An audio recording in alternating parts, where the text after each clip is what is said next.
ទុកយ៉ាងណាពេលអត់ពីបងចង់ដឹងខ្លះផងពីបងអតីតសង្សារពេលមានឱកាសមិនចេះរក្សាឲ្យអូនវេទនាដល់ទ្រាំលែងបានរៀបការចុះអូនបងជូនពរថ្លៃបានគេជាបដី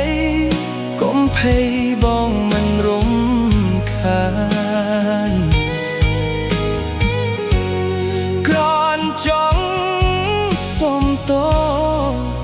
កំហុសដែលមានសង្ឃឹមកលយ៉ា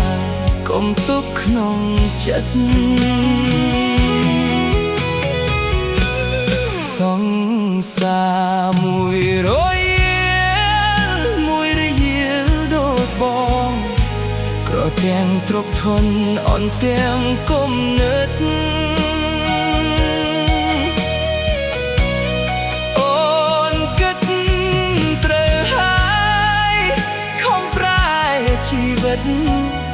បែកមនុស្សចោលเสียដែលឥតបានការសើទាំងទឹកភ្នែកពេលឃើញអូនសុខមិនហ៊ានជួបមុខ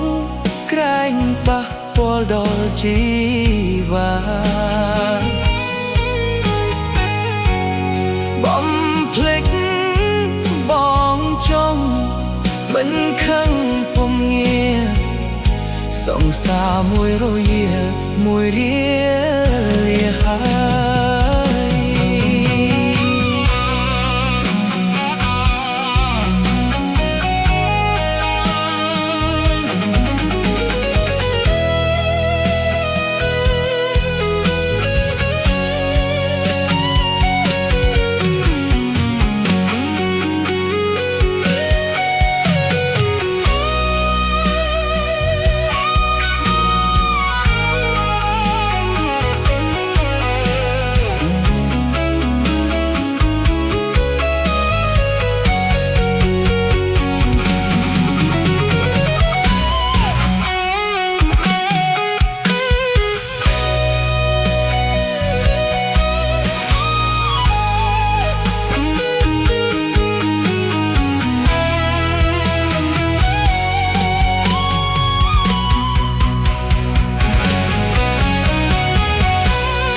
សង្សារ